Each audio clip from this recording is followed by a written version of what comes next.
Hello, welcome back. Some pretty exciting stuff to talk about today. We haven't done a podcast in a while, so this is going to be cool. I think this is the first one in 2.5 weeks. Yeah, so we're going to keep you updated, and I'm going to talk about heaps of different random shit today. So, first things first, we will definitely try to be doing something with good games. Do something like more cosplay related stuff like we did with Empire Coffee. So I think good games would be a good one first, and then we'll do Down Forward Punch in a later date. If you don't know what Down Forward Punch is, neither do I. We've been trying for nearly a month to go in and see the manager or the owner, and just never lines up. So I haven't met him yet. That's why we're thinking of doing Good Game first, because we've met with I wouldn't say she was second in command, but she was a staff. I don't know. She was a staff member that said that they were pretty keen. So we've got a leg up there more than we do at Down Forward Punch. Then again, Josh or Crumpy has met with the owner of Down Forward Punch, and he seems pretty keen too. Yeah, he's a really cool dude, and I haven't spoken to him in a while, but I'll definitely keep him updated and shit like that on future stuff. Another thing too we've got to mention is that me and Kia have been playing a lot of wrestling tonight. So wrestling SmackDown vs. Raw 2010 and 2009.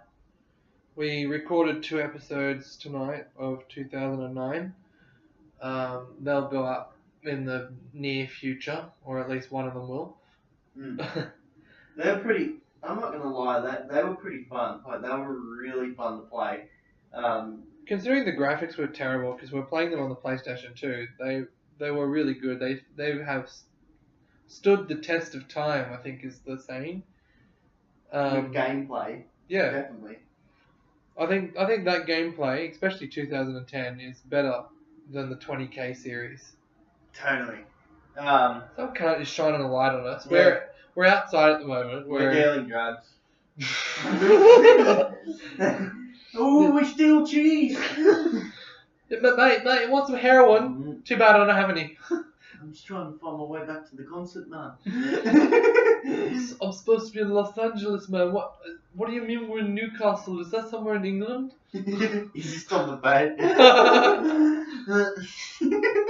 So we're in Newcastle, and we're at Crumpy's grandma's apartment, and there is some cunt on a boat shining a light at us. So that's why I brought up the fact that we're outside. Exquisite.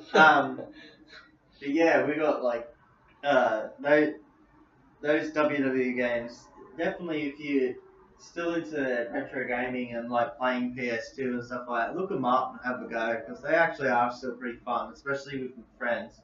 And you get them ultra cheap at op shops. So not op shops. $5. What do you call for 2 them? games.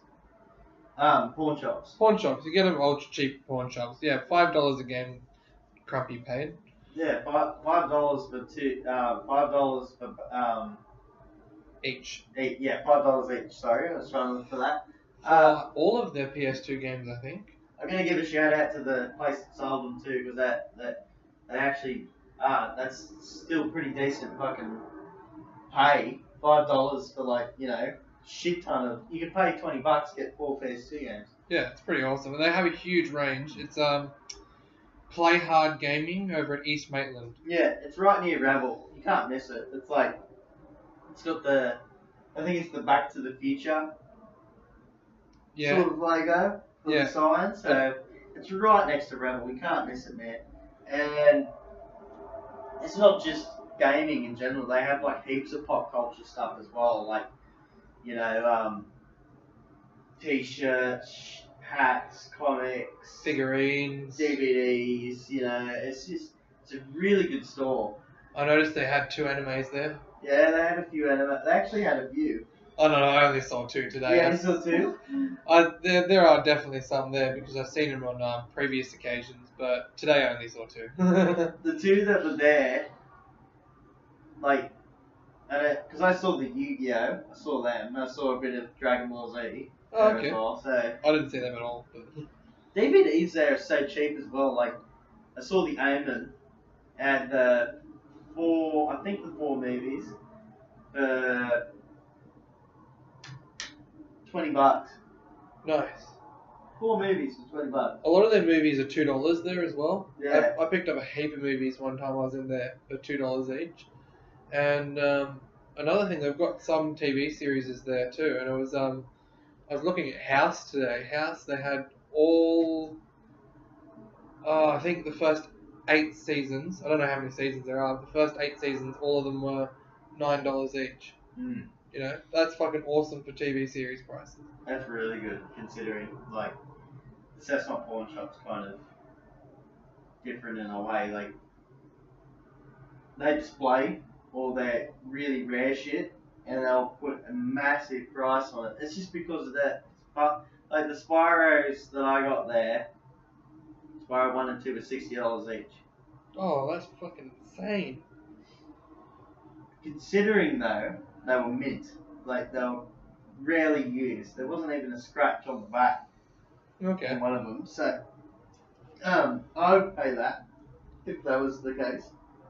You know, you did. You know, you can download them on the PS3 for like $6, right? Yeah, but I'm old school. Like, I gotta have the hard copy. Yeah, I'm the same. I don't like having digital copies of pretty much anything. Mainly because, you know, over the years I've gone through like 3 or 4 laptops, and every time I lose a laptop, I lose, you know, a couple of gigabytes of photos that can't be replaced, and, you know, heaps of music and, you know, torrented games that can be torrented again. No, that being said, that light just went back on us because you said that. That being said, I have been going back through, now that I've got Steam, and buying a lot of the games that I pirated in the past. So I'm not completely evil, and FBI, fuck you, I've only got like 3 more games to download, to buy. But music-wise, don't even start. How can you prove it? Yeah, the laptop's a dead cunt. Besides that, we've been watching. Recently, I wanted to talk about something different, like horror, for example. Today at JB Hi-Fi, we're talking to this dude, and we're talking about the Conjuring movies and Annabelle and stuff like that. I really do. I am not a big horror fan. I can watch them. I can watch slashers without being, you know, that jump scare feeling. I don't get really scared of them at all. It's the paranormal shit that gets me. Mm. Like, you know, Paranormal Activity, the first one, when I went to see that, I couldn't sleep for 3 days. I still haven't seen Paranormal Activity. The first one is the bomb. The rest is the shit. See, I got told it was like filmed from like a guy with a fucking handy cam. You know? That's what made it really cool, was the fact that it felt like it was real. It's just a normal camera, and he's filming the disturbances in the house at night, and you see them through the camera, and then at the very end you find out what really what happens, what's the demonic force and shit like that. It just sounds so cheesy. Like, I don't know. It just doesn't sound like my cup of tea. But then I watched a couple of scary movies when I was very young, and it turned me off scary movies. I don't remember what one it was that turned me off scary movies, but I've always been more of a comedy fan or an action fan. And in the last couple of years, I've gotten back into the horror genre through The Conjuring, funny enough. I watched the first one, it was great. And then I've been watching horrors, not non-stop, but over the last sort of 2-3 years. And I've gotten to the point where I can analyse a horror movie and know exactly when the jump scare is going to be. Mm. So jump scares don't worry me anymore. Like, we watched an Annabelle tonight, or at least half of it, And I knew exactly when the fucking jump scares were going to be. It didn't scare me once throughout the movie. I'm a bit different. Like, I don't expect it because I'm just so focused on trying to listen to what they say and the plot and stuff like that, and I don't really try to analyze it. It just happens. When a jump scare happens, I'm like, oh fuck, you know. Whereas me with Annabelle, I think it's the woman's heading over to the curtain, and I'm going, there's gonna be a jump scare here. I don't know whether the camera's gonna pan around, it's gonna be behind her, or it's gonna be the curtain's gonna fly at her. And it was the curtain that flew at her. And it's like, well, that didn't scare me because I knew it was gonna happen. But then that being said, Annabelle, a lot of people rubbish it, and it does seem to be an okay movie, but we didn't watch all of it though, so it's so stereotypical. It's ripping on other movies. It's like it feels a bit like Chucky, and it feels a bit like something else I've watched, and the doll sitting in the chair, rocking the chair. That's been around for 30 years. Come up with something new, you dumb cunts. Like fucking seriously.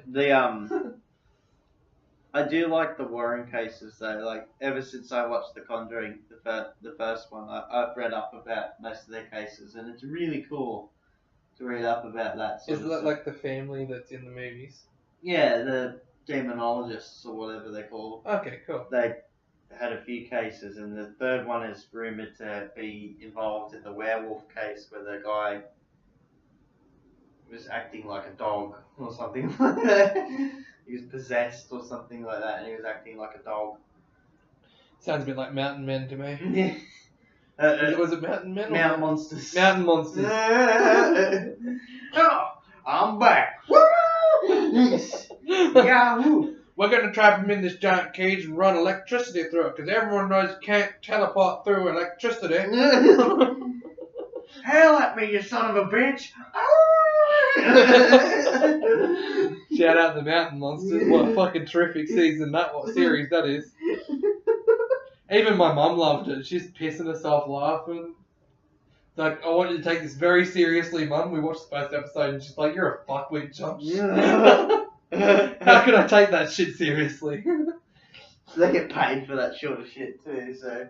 I just don't understand how you start off. Like, do they really believe it and then they get paid afterwards? Or are they like, we've got this terrific idea for a show, and they're like 7 or 8 really intelligent guys who pretend to be hillbillies?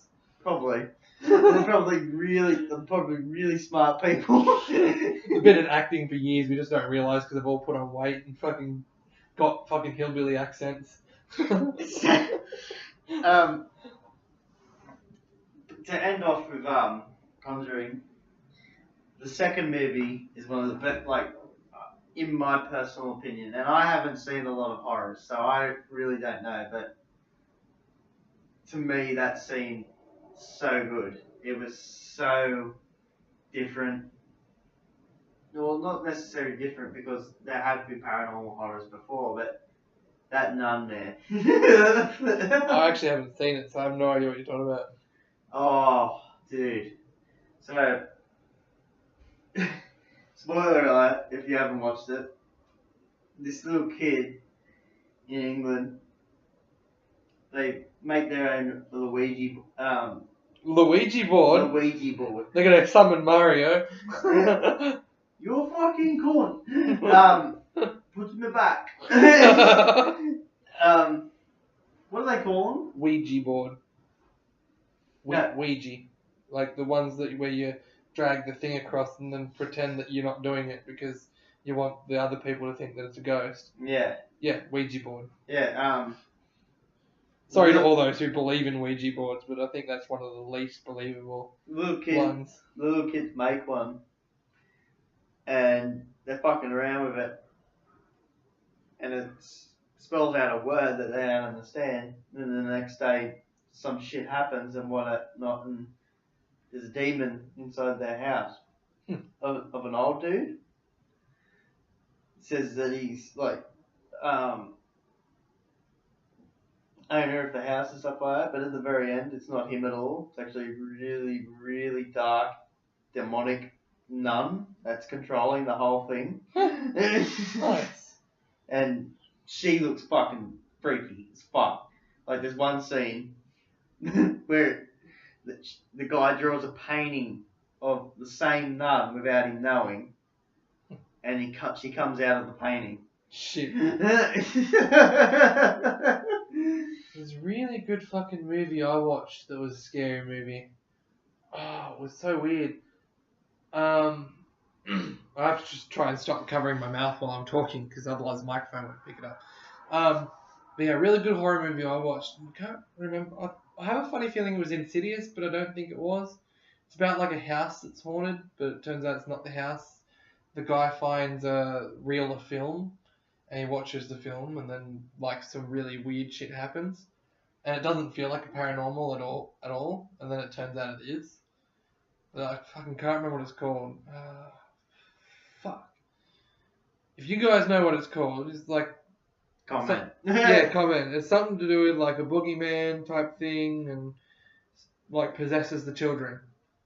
And the children do all the murdering. Children of the Corn? No. I haven't seen that actually.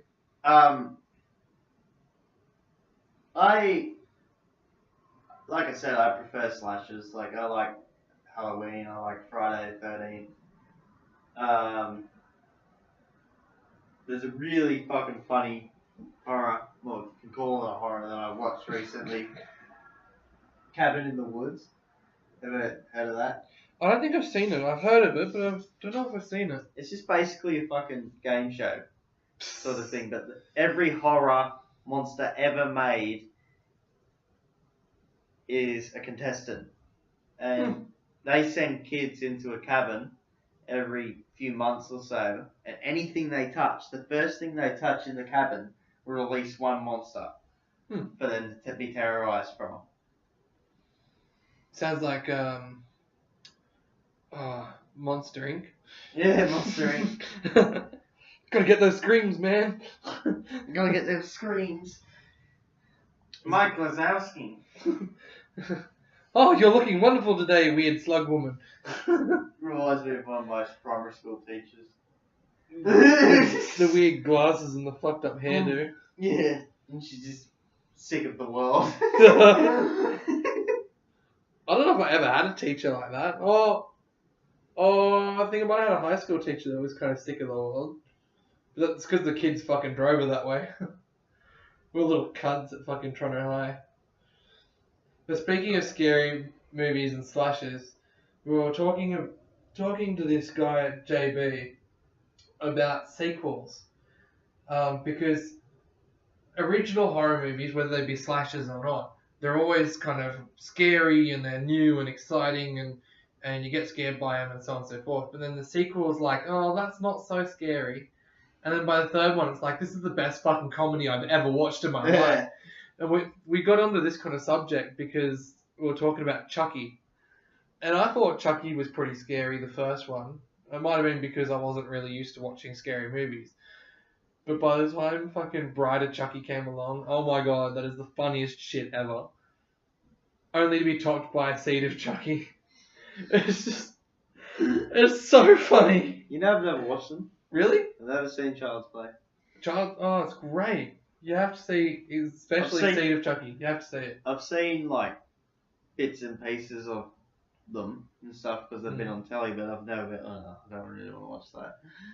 Seed of Chucky is obviously the kid, and he keeps accidentally murdering people because he's not actually evil. And then Chucky's all proud of him. He's like, "Good on you, boy! I can't believe you're killing them in all these weird and wonderful ways." He's like, "I can't believe I've done this!"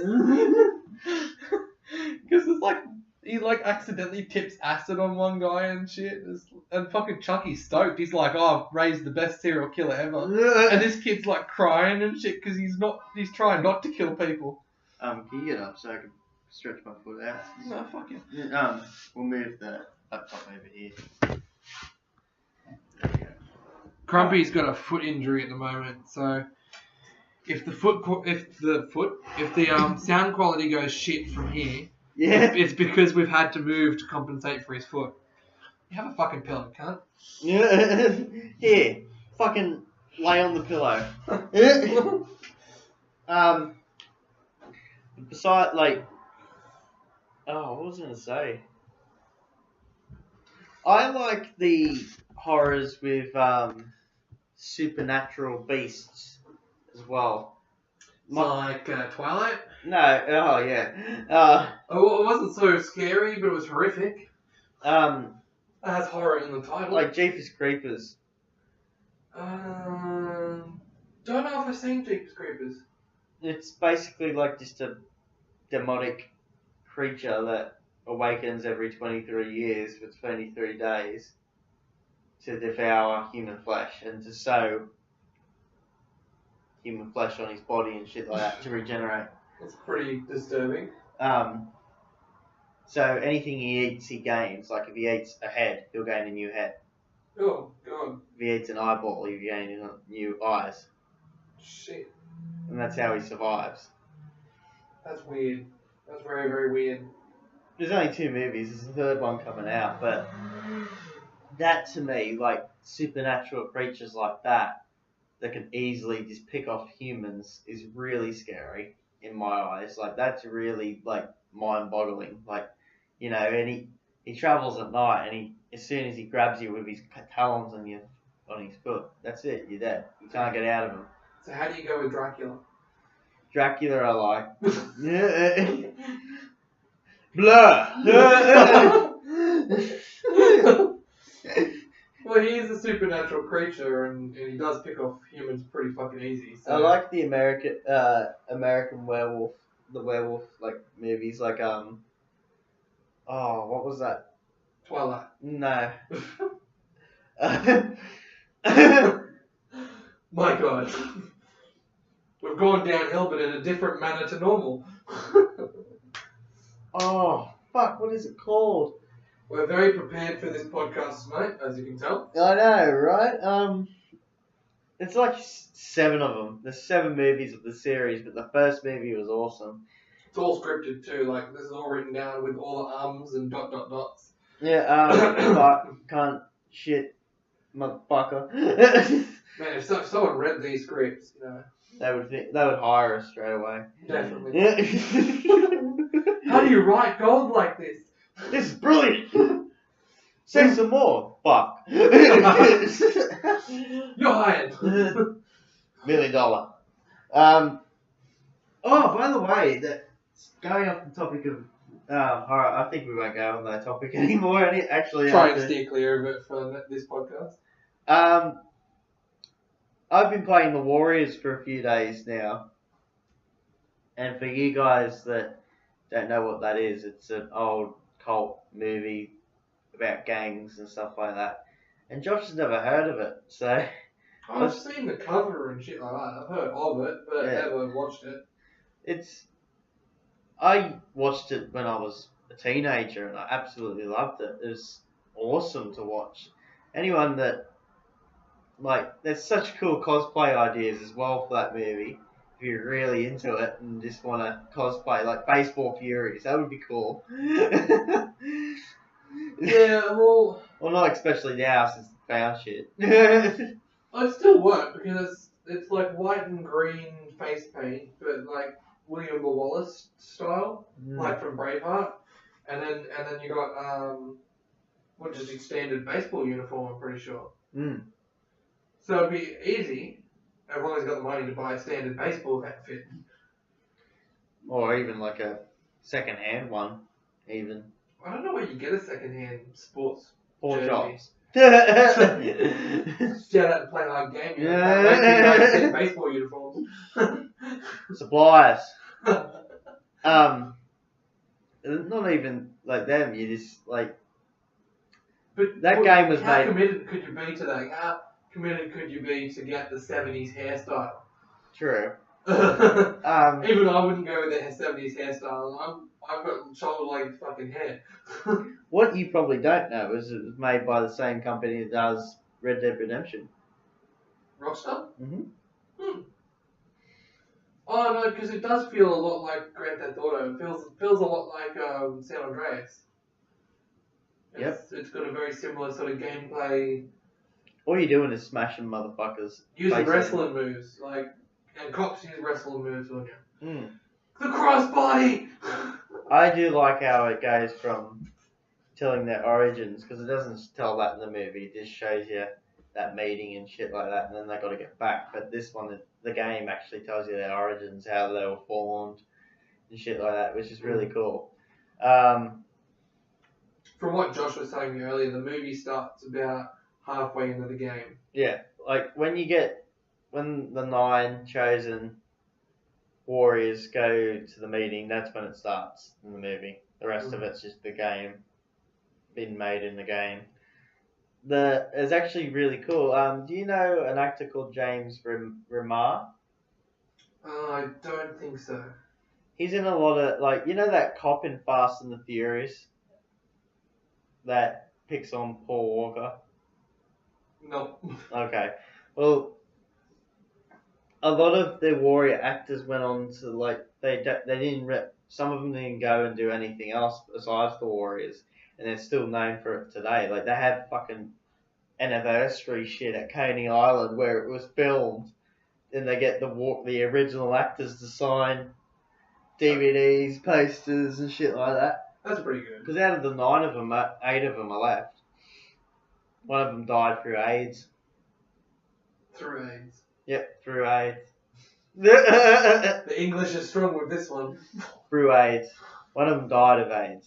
He didn't die of AIDS, he went through the AIDS and didn't come out. The AIDS legit went through him. Yeah, oh, that's a terrible thing to laugh at. I know, it's so bad, especially since you love Freddie Mercury. Oh, yeah, Freddie's my hero, and he had a pretty shitty battle with it. There's a lot of people that have. A lot of them deny it. Like, I think Rock Hudson, who was a really famous actor in the 50s, he died of AIDS but didn't tell anyone, and not only did he not tell anyone, he denied that he had it, which was bad, because, you know, we could have been fully aware of how bad the disease was back in the 70s. But, you know, everyone hid it. Oh, no, there's no such thing as AIDS. Next minute, the 90s hit and everyone knows about it. Thank you, Freddie. Wear your condoms, cunts. That was actually really... When I read up about that warrior actor, because he was the youngest one out of the lot, and he died at 28 because of it. So, you know, that's... He didn't tell anyone either until he died. So, I think with Freddie being a mega star like he was, and he came out that he did have it, that kind of opened people's eyes to, oh, it's pretty serious, you know. If anyone can get it, essentially. Because Freddie would have been, you know, one of the richest guys on the planet. You know, we're talking not billions, because back in the 90s. We're talking millions of dollars. We're talking 14 albums, you know, millions and millions of fans. I think they played to something like it was over 3 million people in their last concert tour. You know, and those things sold like hotcakes. So very influential. And then he comes out and says, "Look, probably going to die of AIDS in the next, 12 hours." And then dies of AIDS in the next 12 hours. It was really courageous of him, because it could have destroyed him, People would look back and go, "Oh, Freddie, I can't believe I liked him," but it didn't happen, And it's kind of brought the awareness out. I mean, AIDS, we knew about AIDS before that. It just wasn't... It wasn't really took seriously. Yeah, it was a taboo thing, and it was only gays can get it and all that kind of shit. I don't think Freddie really helped the only gays can get it thing, because he was pretty gay. Pretty fucking gay. Apparently, Freddie, you're pretty fucking gay. Apparently, this is one of my favourite quotes, and I don't know if it actually got said, but I hope it did. I hope this isn't racist either. I don't think it is, because it's a quote. That doesn't... Does he say it? Apparently he said it. Well, if he apparently said it, and if it's a quote that he apparently said, then it can't be racist, because it's apparently a quote. It can't be racist from me. It might be racist from him, but... Yeah. Anyway, don't disrespect the dead, so it can't be racist. He throws an Asian boy out of his tent and says, "Get me another, this one's busted." Oh, fuck. Jesus Christ. Damn. I've seen enough porn to know what a busted arsehole looks like. Oh. Every time I say that, I get the fucking bad mental image. From what Josh has shown me is from Queen and stuff like that, I really have a lot more respect for Freddie and Queen in general. I'm a more hip hop, horrorcore sort of guy. I never really grew up with 70s and 80s rock and stuff like that. Like I listened to Rage Against the Machine, Limp Bizkit, Fozzy, and Powerman 5000, but that's about it for heavy metal and stuff like that. I don't really listen to anything else other than. What about Dragon? You're gonna be into Dragon, right? No. The Dragon. Catch the Dragon! They've only got like one good song. Sorry guys, I know you're touring at the moment, but... Sorry. We're sorry. Sorry. Thank you, South Park. But yeah, I've never really been into anything other than what I listen to, like ICP and that's Blaze, Twisted, Vanilla Ice and stuff. There are a couple of 80s bands, like Guns N' Roses. Yeah. I mean, their only decent music came out in the 80s, so may as well call them an 80s band. Well, sorry, Axel, I know you're touring, but... Sorry. Oh dear God. We're sorry. But yeah, like, when Kyo shows me, or we listen to a bit of Queen, I actually do enjoy it just for the fact that it's soothing, it's nice to listen to, like, because the stuff I listen to is heavy, like, really in your face sort of stuff, and then... My favourite Crumpy quote is, people ask me why I listen to this mellow hip-hop, and the only way I can really respond to it is, after a long day of slaying, I've got to have a break from all the murder. Yeah, after a long day of listening to murder and wanting to rig that cunt's neck, you got to have a bit of mellow. That was like the best thing you fucking ever said to me. It's true though. The stuff, well, to put it, because when my school life wasn't really awesome and stuff like that, and I'd listen to those bands and it helped me get through the day. Like if someone was picking on me, I'd listen to ICP and a song would be like, slamming an axe into that guy's forehead. That to me was like, I could really do that right now. It was just something like that. So I never really liked listening to soothing stuff and stuff like that. I never really liked that sort of genres.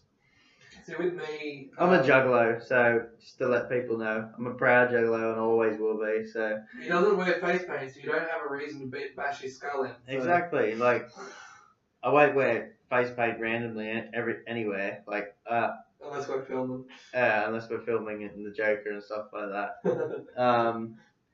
Talk about that later too. But yeah, like, I've been to 2 concerts through Juggalo community that's been here in Australia. I've gone to see Kid Crusher a few times because he's the local Aussie Juggalo, but that's about it. There's not really much Juggalo activity in Australia because it's all over in fucking Detroit. Detroit Rock City! No wonder why they hate Gene Simmons. They can't have a fucking Detroit rap city or hip-hop city or whatever the fuck genre you call Juggalo music. Because they've already got a Detroit rock city. Ah, right. Yeah, so Gene Simmons stole that shit. Yeah, exactly. Oh, that's really backwards. That's an ongoing joke, so people know, just in case you Kiss fans out there. ICP have told everyone that Gene Simmons and Kiss have stole their shit. Even though they would have been babies, or not even that when Kiss came out. Mind you, I'm a huge Kiss fan. If I can laugh about it, you can. I think it's fucking hilarious. I'm actually thinking about going to a Juggalo concert with Gene Simmons makeup on. I'll probably get like a Juggalo t-shirt or something so I don't get, raped in the mosh pit. Let's go and chicken up. Get a full-on Fago bottle just thrown at you. Run, face. They don't even open it. Yeah, just chuck it out. Fucking get that motherfucker. Fago essentially is like no-name brand cola, by the way, if you're not a Juggalo. Mm. If you're a Juggalo and you don't know that, shame on you. Yeah. Shame on you. Like, I know it, and I'm not a Juggalo. I mean, I listen to some of their stuff, but on the rarest of occasions, only when Josh puts it on, essentially. Yeah, like... I don't mind it, I just don't think it's something that I would listen to... Yeah, constantly. Constantly, or even by myself. That's the same with me and other people's music too. Like, I respect other people's tastes. That's the difference between me and other jugglers. Like, they'd just be like, oh, we only listen to this. That shit's shit. Or, oh, that's cool, but it's not as good as our shit. But you get that in every genre, really. Because I'm a bit of a metalhead, but I like classical metal, so I don't sort of blend in very well with, normal metalheads. And you talk to some of them, and most of them are like, oh, yeah, so you like Deep Purple, that's awesome. And then some of them are like, oh, Deep Purple is shit, they're not even metal. It's like, what do you listen to? Oh, Metallica? It's like, but I can say the same thing about Metallica, and you're not going to like me for it, Why are you saying that about Deep Purple? Mm. Because I think Metallica is one of the most overrated bands in the world. Mm. They call themselves the loudest band in the world. They're not. They're like fourth loudest. Behind Manowar, Deathclot. and Kiss. Like, I just said Deathclot because I can't remember who the fucking third person is that's loud. Because, they're just... their music's not even that fucking great. They've got maybe 3 awesome songs and the rest is, okay. I've listened to like Enter the Sandman, Fuel and shit like that, but that's the only songs I really know from Metallica, so... Enter the Sandman is like the most overrated song. For me, it's like Bohemian Rhapsody for me, because I love Bohemian Rhapsody, but I can't listen to it all the time, because what people want to talk about when I say, oh yeah, I like Queen, they're like, oh, I love Bohemian Rhapsody. It's like, oh, fuck's sake. Yeah. Learn a new song. Like, seriously, we could talk about any song from any album, but you chose that song just like everyone else. I think I was a sign of relief to you, and I said, when we were listening to Queen albums, I was just like, oh, my favourite song is Another One Bites the Dust. Which is great, because I actually know some stuff about that song. Yeah, so, like... I didn't have to go ahead and explain, oh no, Bohemian Rhapsody is not his suicide song, like I had to with one guy. It was like, oh cool, I can talk about how they changed their instruments instead. Like, I only listened to Bohemian Rhapsody a few times, and I don't, personally for me, that's not a favourite song of mine from their category. It's one of the very earliest songs I can remember ever listening to. Like, because, I listen to a lot of music before my memory kicks in. Like, 0 through to 4 or whatever it was, but Bohemian Rhapsody is one of the first things I remember ever listening to. And so, after, 20 years of listening to that song, it's kind of a bit old. At the same time, I fucking rock out to it. I love it, but it's, for me, it's getting to a point where it's thrash, like songs on the radio. They play the same song every fucking day, twice a day. You're gonna get sick of it. So same with Bohemian Rhapsody for me. I was gonna say too, for the hip hop side of it, like, we got so far off track. I know. I've talked to a lot of my friends over the years about Aussie hip hop and stuff like that. Yes, I'm just gonna put it out there now. Yes, Aussie hip hop is good, and no, it isn't. If you can get my drift. If you're good at it, like Hilltop Hoods, for example, and can really get a flow, like really meaning. They get real meaning in a lot of their songs. That's good to me, and I don't care what anyone thinks about this. Like, yes, I do like some 360 songs, but he's not a good rapper, in my opinion. like, yes, it is good considering he sold like over 1 million copies and stuff like that, and that needs respect. But just that I'm gonna hit ya, you can't. And so very slow, very just talking. It's a really hard topic with this one because he deserves creds because he sold 1 million albums, but at the same time he can't rap. But then if I say he can't rap, so he doesn't deserve the cred, where does that leave Bob Dylan? It's just possibly the worst singer of all time. It's just like it's just the good beat, and like some people hit gold with one song, and I've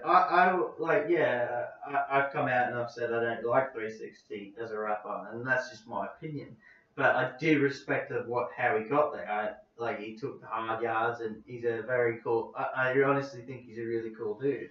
I just don't think he's one of the best Aussie rappers ever. I actually showed Kyo a rapper that I think is really underrated in Australia, is Dielectrics. Yeah, Crumpy bought their first album, I think it was. His first album, yeah. His first album about 2 weeks ago, and we drove. Where were we driving from? Maitland's to here, I think. No, from Maitland to 45 minutes. From Katara to Maitland. Katara to Maitland, which is about 45 minutes, and I think we said 2 sentences to each other in the car because we were too fascinated by the music. It was actually really good. And I don't normally like hip hop of any variety, but I was really impressed by him. He swears maybe twice in the whole album, which is a super rarity for any rapper, really. Unless you're a Christian rapper, which I'm sure they exist. Some words he used that you haven't even fucking heard of before. And he'd rap so fast and use such complicated words. That's awesome. And really, it's still fluent. Yeah. Understandable, and he keeps his rhythm and everything, So look him up. He is a really good artist. Dielectrics. He's from the Blue Mountains, believe it or not. And Sydney boy. Yeah. They claim it anyway. So, yeah, look him up. I think he's released 3 albums so far. Hopefully he releases more music, because he is a very underrated artist, and I wish he can get his name more out there. You know whose album I want to hear? Rob Bukey's. I don't even know how to say your last name, Rob. Seriously, Bukey, is that right? Bukey? I don't know, he's got that Newcastle song. It's a fucking classic. But in all seriousness, because obviously that was a little bit of a joke, he's not bad, he's just not, he's stereotypical Aussie hip-hop artist. Terrible. Aussie hip-hop, I shouldn't have had that vodka before we started. I'm gonna say it right now. Aussie hip-hop is not bad.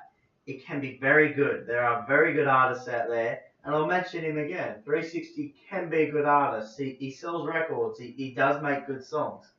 And that's the way to go. But there can be some brilliant artists like Bliss and Esso, Hilltop Woods, Dielectrics, Butterfingers was pretty good too. They had that country sort of hip hop sound. But I've heard them, yeah. You heard the song Big Jam? No, I know the saying. Fuck, I'm good, just ask me. That was their song. Okay. I'll show you it when we go inside. You'll like it. And I did want to bring up Bliss and Esso as well, because that was probably the first taste of Aussie hip hop I ever had. And although they're not the best rappers, they don't sound bad or anything like that. But the thing I like about them is the lyrics. It's fucking great lyrics. They don't need to say, I'm gonna kill you, cunt, and you're a host, I'm gonna screw you, and all that kind of random fucking crappy shit. Yeah, my favourite song from them is Home is Where the Heart Is, and you need to listen to that. That's really good. I don't think I've heard it because I mainly listen to the one album. Day of the Dog? No, Flying Colours or something. Oh, yeah. I can't remember if that's right, but $5 Steaks probably my favourite. I love $5 Steaks. Every time I hear that song, I go off. Or is that the same one that says the Kookaburra Killer fucking lyric? I don't know. I haven't heard a lot of Bliss and Esso. I'm a big hip hop dude. I love listening to different rap and stuff like that. But mainly hip hop for me in Australia is Hilltop Hoods, Dielectrics, bit of Butterfingers. I'm going to clarify what I meant by Aussie hip hop being terrible. When Aussies acknowledge that they're Aussies and do hip hop, they're generally great. But when Aussies try to do American hip hop, and act hard. And act hard, like I'm from the ghettos. Like we don't have ghettos in Australia. We have housing commission. Different. That's when they kind of shit. You know, they think that they're trying to be American essentially, but they don't have American accents, so they can't pull it off. And then they acknowledge that we sound Australian, so we're going to make the music to sound like to fit our sound. That's when they're generally good. Like Hilltop Hoods do it the best. Is where they acknowledge that they're Aussie, but they keep it hip hop. Like it sounds so good because they acknowledge that they're Aussie. Others are just like they have that Aussie sound, but they just act hard, like in their lyrics. Like they sound like fucking what's a good example? NWA, for example. They try to sound like that, and it just sounds you're just like. And they're white, aren't they? Yeah. They're white. Yeah. And then it's like you. There was a saying a long time ago that my friend said to me, Aussies shouldn't rap. Just because of the accent. If you can get past the accent and you can do good songs with hip hop and you acknowledge that you're Australian, yeah, it is a good genre to listen to.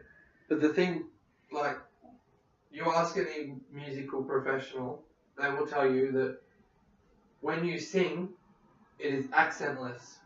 Listen to ABBA, right? ABBA sound like they're from an English-speaking country. They can't speak English. Well, they can barely fucking speak English. But all of their songs are very clear and you can understand them because music or singing is accentless. If you can still hear the Australian accent very clearly, you're not a good singer. I think that's what Hilltop Hoods utilised in their albums was their first album that came out and they were like it sounded really just hip hop, but then The Hard Road came out, one of the best Australian Aussie hip hop albums ever, probably the best, and it just sounded Aussie but cool, like hip hop but Aussie, and it sounded amazing, like because they said, we're from Australia and we love rap and we're gonna rap. That was about it, and it's one of the best selling Aussie hip hop albums ever. And then you go over to it. The biggest thing people don't realise about hip hop, it was African Americans made the genre so they could do their own. White people weren't really accepted in it very early in the 80s and 90s. It was really not a good thing. Okay, let's clear this up. Black people invented music, white people stole it. That's every genre. Look at Elvis, the king of rock and roll. He sings songs that are pretty much identical to stuff from the decade before from black people. You look at the greatest guitarists of the 40s, and you're looking at only black people. And some of them are women too. I might throw out there are some awesome women guitarists from the 40s and 50s. Absolutely amazing. And they're all black as well. And, rap, hip hop, rock, blues. Well, I don't even know any other genres really.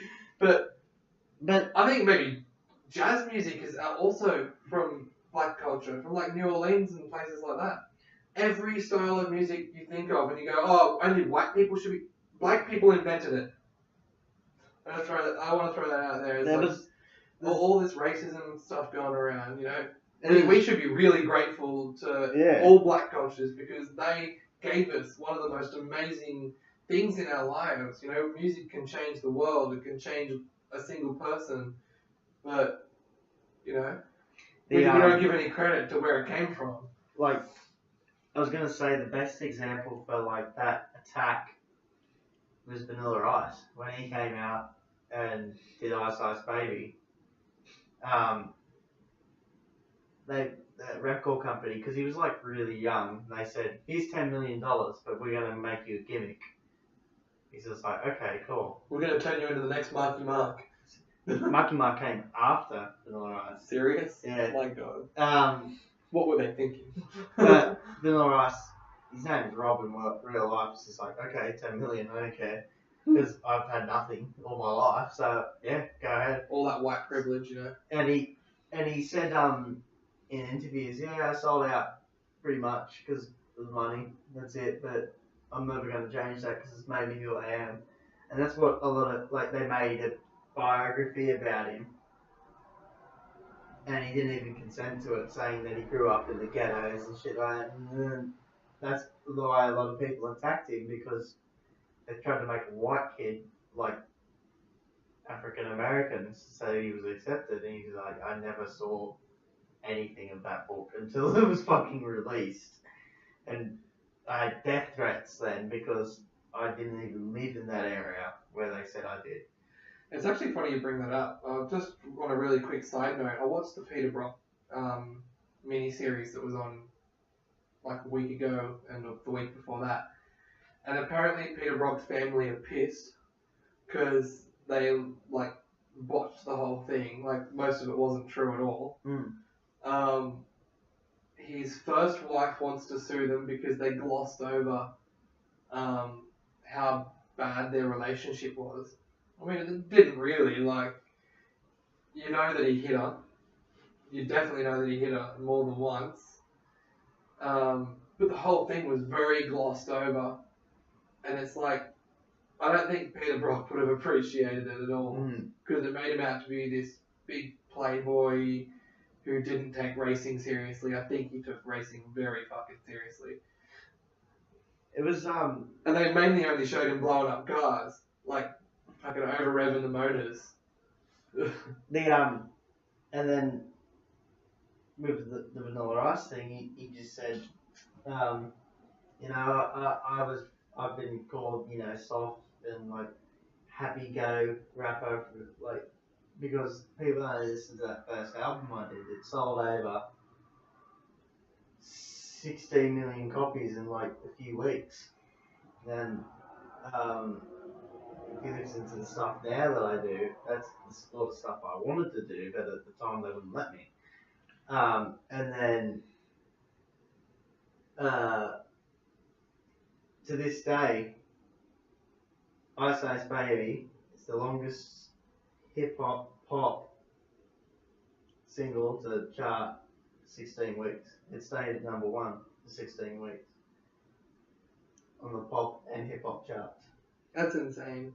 Not even Eminem could say something like that. I'm trying to think if there's any longer songs from... I'm pretty sure there are longer songs from the 70s. Yeah, probably. Like, what was that song? Oh, I'm thinking of Bohemian Rhapsody. God damn it. Bohemian Rhapsody was number 1 for a long time, but it got knocked off by ABBA. So 2 bands we've already talked about. Mamma Mia, actually. So it went from a song that's got Mamma Mia, let me go, or whatever the lyrics are, to a song called Mamma Mia. Mamma Mia. But yeah, because it's from a different genre, that's really impressive. Because that's a genre that wasn't even on the pop charts before then. Because it was the beat. Dun, dun, dun, dun, dun, dun, dun, dun. And it was, we've already talked about that, and we're not going to talk about it. Because it's going to cause a long... We'll talk about it another time, but that's really impressive. It's fucking amazing, considering that hip-hop only really surged in the mid-80s.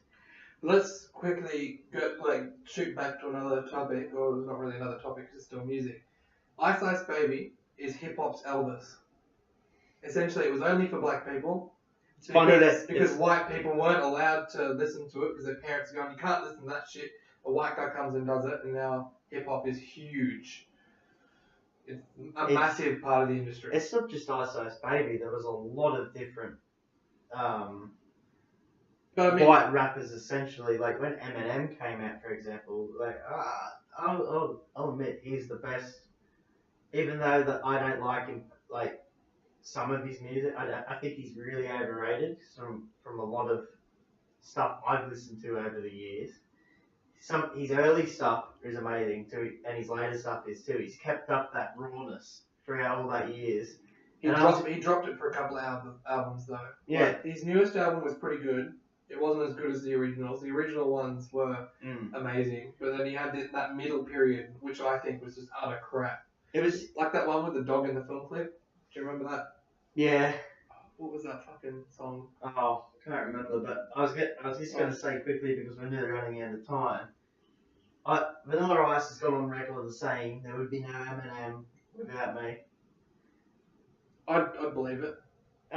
Because the white rappers that came into the genre were ridiculed. It was only accepted because when Eminem came along and he did a few really good songs, and people started to get used to seeing a white guy rap. They're like, okay, this is cool. Without Vanilla Ice, without even Marky Mark or Beastie Boys, Third Base, House of Pain, Cypress Hill, that sort of stuff, there would be no Eminem. Wait, Cypress Hill? Cypress Hill, yeah. Are they really? Oh yeah, they rap. Yeah. How old are they though? They're fucking... I thought they were heaps older. They came out, I'm pretty sure, 93. Oh, they sound heaps older. Yeah, they... Like the song Hits from the Bomb and shit Hits like that. from the Bomb. They sound like they're from like fucking 80s or something. House of Pain is one of the greatest Irish hip hop, probably the greatest Irish hip hop acts ever. You know who the greatest Irish band of all time is? Flog and Molly. You thought I was going to say U2, didn't you? Yeah. Boner. Yeah. Hello. All right. In South Park, he's like the big turd. Bono doesn't like being number 2. But on the high note, like I'm really happy we got to talk about this because I've never talked about this in a podcast before. So hip hop has grown like any genre. It's grown to, in the 90s was the golden era. Like there was so much, like NWA were at late 80s and stuff. Public Enemy was mid 80s to 90s and stuff like that, and it just soared to like a whole different era. Like Run DMC, that's the other one I was trying to think about. They didn't really make it that big though, did they? They had that one huge song With Aerosmith, and then they had So they literally just covered an Aerosmith song with Aerosmith singing it with them. No, they had That's the hugest one. That's not the biggest one. That wasn't the point. The point was that they were one of the pioneers of it, and so because they were one of the pioneers, not a lot of people listened to them. And later years, a lot of rappers have gone on record to say Run DMC, Public Enemy, NWA are the reason why I'm here. That's... As far as the pop charts go, though, I don't think they were that successful. In the actual community, I'm thinking R&B, but I know it's not R&B. In the hip-hop community, they were probably a lot bigger. But if you listen hip-hop didn't even get a chart until fucking the 90s. Because it practically didn't exist. Yeah.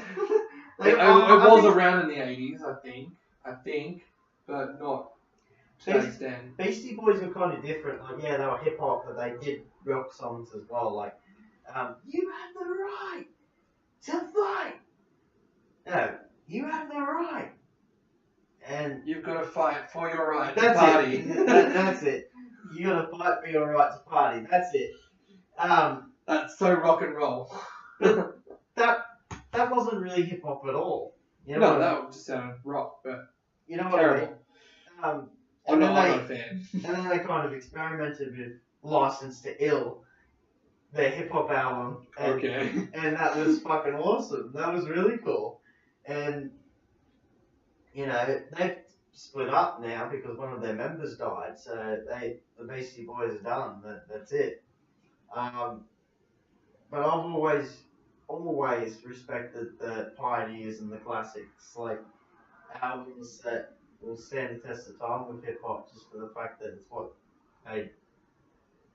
go on for so long. Today's hip hop is pretty shit though. I'm not gonna lie. I can't even. Some of the artists that come out like now, I'd rather just listen to the old stuff. You know. Speaking of modern stuff being shit, R&B. What does it stand for?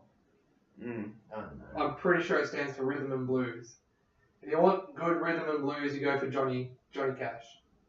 That's rhythm and blues music. Ain't no grave, hold my body down. How does that and Rihanna, how are they in the same fucking genre?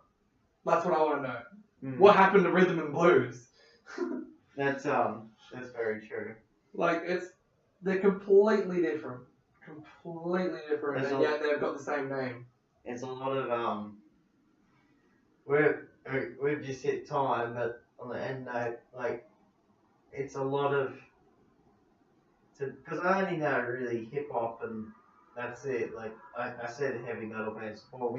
I bought Rage Against the Machine, Evil Empire today to listen to in the car while we're coming in. Such a good album. And you know, they've stood the test of time. Like they made rap metal as well. A lot of people don't really know that because they used rap with metal, and they were one of the first bands to do that, and they pulled it off. Now look at Limp Bizkit, for example. They perfected it, and we were listening to it today, and what I was going to say, they stood the test of time. They only ever released 3 albums. You listen to those 3 albums today, they sound still fucking awesome. You know the thing that surprises me the most about them, though, and I think we've discussed this, and I might actually be just conveying your opinion. I'm not sure. we'll find out in a second. But the fact that their music was written in the time, you know, it was very relevant music. It was very angry at the current government, not our current government, but the early '90s current government, you know, or whenever they came out. I can't remember now, but it's still relevant today somehow. You know, it's like government hasn't changed at all. So everyone still hates government, so they still fucking put on their Rage albums. You know, like it's the same with, say like Guns N' Roses. You put on Appetite for Destruction now, it still sounds as good as it did back then. You put on something from the 70s, for example, you go, oh, this is clearly from the 70s. But you put on Guns N' Roses and it's like, this could be coming out today and still be popular. And it's the same with Rage. On an end note, because we're really over time, is the presidential election for 2016. Someone put a website up. They're like, we got these 2 clowns running for our government. We need a bit of rage. Where are you, Rage? I must admit, I've appreciated a lot of memes lately of beware they've seen clowns in Canberra and it's just pictures of Parliament. Or we should be scared of these clowns instead and it's like fucking Donald Trump with a red nose. I think though, like, in all honesty, if they wanted to come back, the time would be now for Rage to come back. If they wanted a new album. No, not a new album, just come back for a tour. Because they've expressed that they really don't want to do new albums and stuff like that. Because their stuff they do, because they do their own stuff now. If they come back and do a Rage tour, everyone still knows their songs. Aren't they actually... Prophets of Rage, yeah. We were talking about it earlier. Anyway, guys, we should get going. Thank you for listening again. That was awesome. Don't hate us too much.